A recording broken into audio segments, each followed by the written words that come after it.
So hello friends, आज के लिए जो हमने टॉपिक डिसाइड किया है, हम आज डिस्कस करने वाले हैं मेडलेपर के ऊपर। मेडलेपर का लिटरल मीनिंग जो है वो है medico legal examination and postmortem reporting system.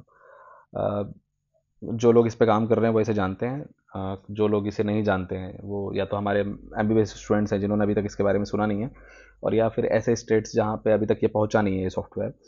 तो उनके लिए बता दूं कि ये एक एक्चुअली जो हमारा NIC है, नेशनल इन्फॉर्मेशन सेंटर, उसका बनाया हुआ एक जेनेरिक सॉफ्टवेयर है ना।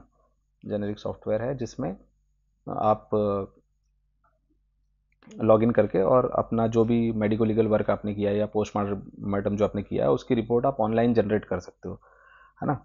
सो इसको हम आज डिटेल में समझ लेते हैं कि ये क्या सिस्टम है, इसकी हिस्ट्री क्या है, कैसे बना, क्यों बना, उसको डिस्कस करते हुए बढ़ेंगे। और हम आखिरी में मैं आपको बताऊंगा कि ये सिस्टम काम कैसे करता है ना। तो मे बी वीडियो शायद 1-2 पार्ट का हो जाएगा, तो आप 2-3 पार्ट जो भी होंगे उसको पूरा देखिएगा, तो आपको पूरा इसका समझ में आ जाएगा। तो यहाँ से मैं स्टार्ट करता हूँ, और इसलिए भी मैं इसको इस तरह से कवर कर रहा हूँ क्योंकि एक तो थोड़ा जेनेसिस आप देख लो कि कोई चीज़ क्यों है, तो उसका कॉन्सेप्ट ज़्यादा अच्छे से समझ में आता है।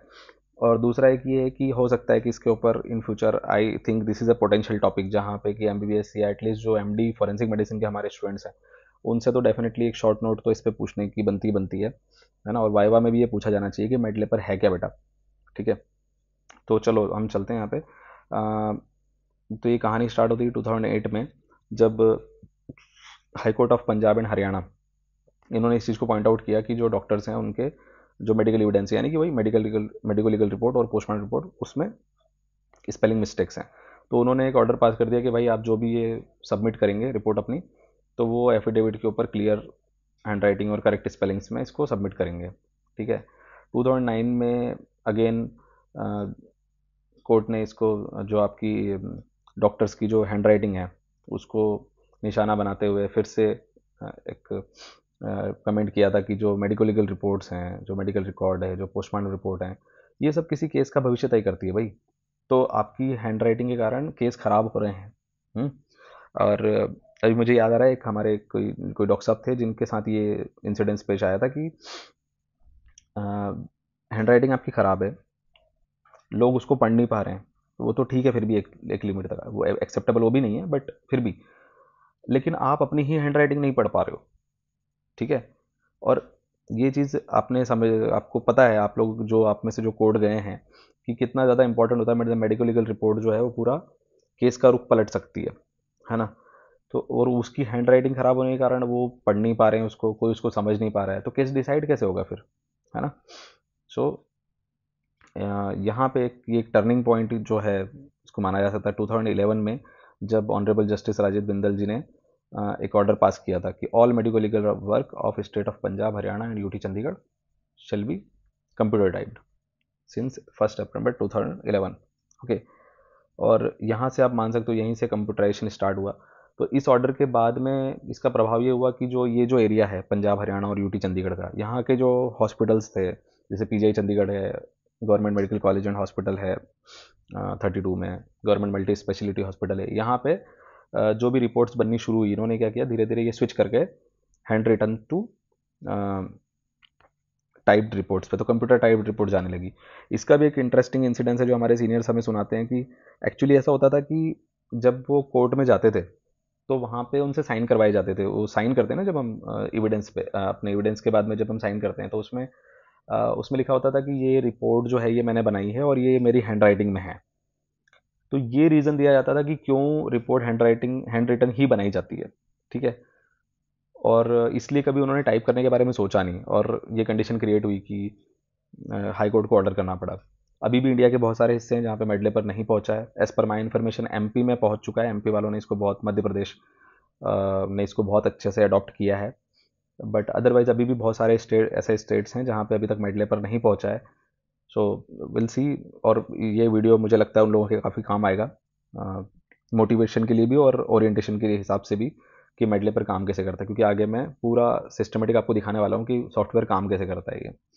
ठीक है, तो कहानी को थोड़ा आगे बढ़ाते हैं। हुआ ऐसा कि एक टीम बनाई गई पूरी, ये जो हमारा NIC हरियाणा है उसके अंडर में एक पूरी टीम बनी, जिसमें PGI चंडीगढ़ और गवर्नमेंट मेडिकल कॉलेज 32 और गवर्नमेंट मल्टी स्पेशलिटी हॉस्पिटल 16, और इसके अलावा जो भी इस रीजन के पंजाब हरियाणा और यूटी चंडीगढ़, यहाँ के इस रीजन के जितने भी मेडिकल कॉलेज और हॉस्पिटल्स हैं उनके डॉक्टर्स, वहाँ के रिप्रेजेंटेटिव्स, और एनआईसी पंजाब हरियाणा और चंडीगढ़, यहाँ के रिप्रेजेंटेटिव्स को मिला के एक टीम बनाएगी जिन्होंने ये सॉफ्टवेयर डेवलप किया बेसिकली। ठीक है। और और इसके बाद ये फिर 3 दिसंबर का एक ऐतिहासिक दिन, जब ऑनरेबल कोर्ट ने ऑर्डर ही कर दिया कि भाई आज से जो भी इस एरिया में पंजाब हरियाणा और यूटी चंडीगढ़ में जो भी रिपोर्ट बनेगी वो मेडलेपर सॉफ्टवेयर के ऊपर ही बनाई जाएंगी, है ना। यानी कि कंप्यूटर टाइप्ड भी बंद कर दिया, फिर सॉफ्टवेयर पे ही बनेगी उसके, क्योंकि अपने बेनिफिट हैं। देखो एक क्या क्या फ़र्क पड़ता है अगर आप कंप्यूटर टाइप्ड देते हो और सॉफ्टवेयर के ऊपर देते हो तो जब आप टाइप कर रहे हो तो ये एक इंडिविजुअल मामला है ना। अलग अलग लोग, अलग अलग डॉक्टर अपने हिसाब से अपने फ़ॉन्ट साइज़ और अपने फ़ॉन्ट टाइप्स, और उसके अलावा फिर टाइप करने का तरीका, कौन सी चीज़ आप कहाँ लिख रहे हो, सब में वेरिएशन आ सकते हैं और हज़ारों वेरिएशन बन जाएंगे ऐसे। बट सॉफ्टवेयर में ऐसा हो गया कि सब कुछ स्ट्रीमलाइंड रहेगा हमेशा, और एक जैसा, एक यूनिफॉर्मिटी आ जाएगी पूरे इसमें, तो उसके लिए ये बहुत अच्छा सिस्टम है। अब इसमें कैसे ये काम करता है वो बता देता हूँ आपको। तो जब कोई डॉक्टर, जैसे आपने एमबीबीएस कंप्लीट कर लिया और अब आप एक एज ए मेडिकल ऑफिसर आप ज्वाइन कर रहे हो, या फिर आपने एमबीबीएस किया और अब आप as a junior resident join कर रहे हो डिपार्टमेंट, तो जब आप ज्वाइन करोगे तो वहाँ पे आप एक फॉर्म फिल करोगे, और उसको फॉर्म को आपके एचओडी जो हैं और डायरेक्टर, अगर जैसा भी आपके यहाँ का प्रोटोकॉल हो, यूजुअली एचओडी जो है उसको फॉरवर्ड करेंगे टू द नोडल ऑफिसर। हर जगह पे एक नोडल ऑफिसर है, वो nodal officer ID password create करेंगे। फिर आप सिस्टम में लॉगिन कर लो और अपना पासवर्ड चेंज कर लो, और उसके बाद से आप रिपोर्ट जो भी बनानी है आपको, जब भी काम पड़े कि जब भी कोई मार्क हो केस आपको, तो आप उसमें सिस्टम के ऊपर रिपोर्ट क्रिएट करो। तो आप कहोगे सर ये तो कुछ कुछ वैसे ही नहीं लग रहा जैसा कि हम फेसबुक पे बनाते हैं। हाँ, एक्चुअली वैसे ही है, जैसे आप फेसबुक या इंस्टाग्राम के ऊपर जब आप अकाउंट बनाते हो तो ऐसे ही होता है। आप अपनी इन्फॉर्मेशन फिल करते हो और एक आईडी पासवर्ड जनरेट होता है, और उसको लॉगिन करके फिर आपको जो भी कमेंट करना है, जो भी पोस्ट करना है वो आप करते हो। तो एकदम कुछ कुछ फेसबुक जैसे ही है, जैसे फेसबुक पे आपके पास कॉलम होता है, उसमें आप इन्फॉर्मेशन पुट करते हो और फिर उसको पोस्ट कर देते हो, है ना, वैसा। इसका थोड़ा सा कुछ कुछ चीज़ें डिफरेंट ये है कि जैसे आईडी पासवर्ड जो है वो आपको नोडल ऑफिसर जनरेट करके देता है।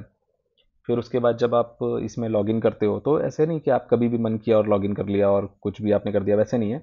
जब आपको केस मार्क हुआ तभी आप उसको लॉगिन करके और यूज़ करते हो सॉफ्टवेयर को।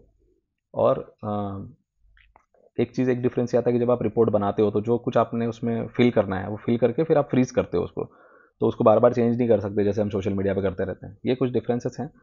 तो इसको मैं एक काम करता हूँ कि इसका मैं आपको थोड़ा सा एक झलक दिखा देता हूँ यहाँ पे कि कैसा होता है सॉफ्टवेयर, है ना। तो ये देखो, ये आपका मैंने यहाँ पे खोल के रखा हुआ है। आप ऊपर देख सकते हो, सबसे ऊपर यूआरएल जो है मेडलेपर चंडीगढ़ का मैंने यहाँ पे खोला हुआ है अभी, है ना। और यहाँ पे आप ये देख सकते हो, आपको आईडी पासवर्ड के लिए आपके पास जगह है, नीचे फॉरवर्ड पासवर्ड का वैसा जैसा ऑप्शन होता है हर जगह वैसे ही ऑप्शन है ना। और क्वेरी अगर आपकी कोई हो तो उसके लिए भी नोडल ऑफिसर का कंटिन्यूस एड्रेस यहाँ पे आता रहता है, एनआईसी चंडीगढ़ ने डेवलप किया वो दिखाया हुआ है।